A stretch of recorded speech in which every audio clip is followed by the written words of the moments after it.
আপনি একজন উপস্থাপক, ভালো মডেল করেন। আসলে এখন পর্যন্ত আপনার অনেক বয়স হয়েছে, বিয়ে করেন না কেন?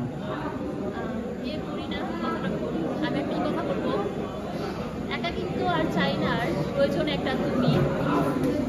একাকিত্ব চাই না আর প্রয়োজন একটা তুমি। কারণ তো কাটাই আছে, চলে এসো তুমি। এটাই বাস্তবতা।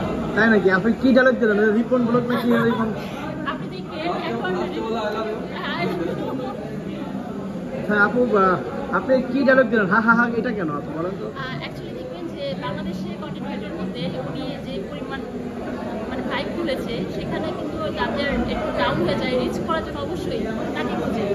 তাই আপু, আপনার কাছে একটু জানতে চাই যে আপনি যদি আপনাকে কেউ বিয়ে করতে চায়, কেমন ছেলে বিয়ে করবেন? ভালো হতে হবে, পাটপার না, ছড়ানো বই না, অবশ্যই সম্মান পেলে। একটা মেয়েকে আপন করে পাওয়াটা খুবই সহজ, যদি তার মনটা পেয়ে যায়, তার শরীরটা এগিয়ে চলে আসে।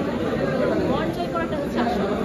আপনি দেখবেন ভালো মানুষের সন্তানই হচ্ছে একটা মানুষ যখন বিপদগ্রস্ত হয়, তখন তাকে যেভাবে সান্ত্বনা দেওয়া হয়, ওই পরিস্থিতি ওই মানুষের মনটা কিন্তু তখন বোঝা যায় যে একটা ভালো মানুষ বলতে কি বোঝায়। আপুর কাছে আমি জানতে চাই যে আপু, দেশি বিয়ে করবেন নাকি প্রবাসী বিয়ে করবেন? সারা জীবন কষ্ট তারপর হচ্ছে দেশে বাড়ি ঘুরতে যাবো, যেহেতু আমি বাঙালি মেয়ে, বাংলাদেশের কালচার আমার বাংলাদেশ খুবই পছন্দের। আমি যদি যাওয়ার মতো অনেক আগে চলে যেতাম, আমি দেশে থাকতে চাই। না মানে আমি বলতেছি কি যে আপনি প্রবাসীকে বিয়ে করবেন না কেন, সেটা বলেন। না, বাবার সাথে বিয়ে করতে একই কারণ, তাদের কষ্টটা আমার খুবই লাগে। আর প্রবাসী বিয়ে করে সারাজীবন কষ্ট করতে চাই না। মানে প্রবাসীদের বিয়ে করে কষ্ট নিতে চান না? না না না। মানে প্রবাসীরা বিয়ে করে দেশের বাইরে চলে যায়, অনেক বছর পরে আসে, আসলে এই কারণে? হ্যাঁ হ্যাঁ। কেন মেয়েরা কি প্রবাসে বিয়ে করে? অনেক মেয়েরাই তো আছে যারা থাকতে। আপনার যে বিষয়টা আপনার কাছে সেখানে আপনি আসবে না। আমরা চাই বাঙালি মেয়েরা সেখানে একজন পার্টনার প্রয়োজন, যে তার দাম্পত্য জীবনে পার্টনার অবশ্যই সে যখন বসে কান্না করবে, কান্না করার জন্য মুছে দেওয়ার জন্য একজন পার্টনার প্রয়োজন। আগে কি কোনো সময় প্রবাসীর লোকে প্রেম করছেন নাকি আপনি? না, কখনই করা হয় না। প্রবাসীর লোকে প্রেম করেন নাই? না করে কিভাবে বললেন? না, এটা তো বোঝা যায় যে একটা মানুষ হার্ড ওয়ার্কিং করে, তার মনটা ভাঙা ঠিক না।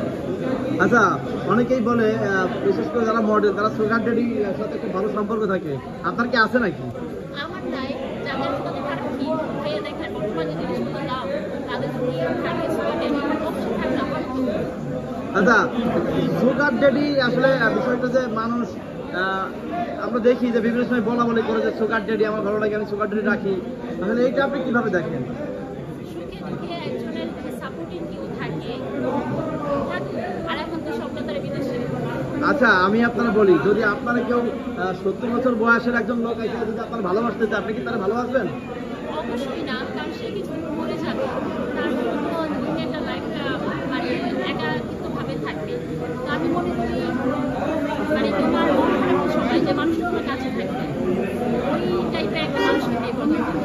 আচ্ছা, অনেকেই যে বলে সুগার ড্যাডি 70 বছর 80 বছর বয়সী লোকদের সাথে প্রেম করে, আসলে তাদের সাথে যেই মানে প্রেম করে কেমন লাগে, মানে বিষয়টা আসলে কিভাবে দেখেন?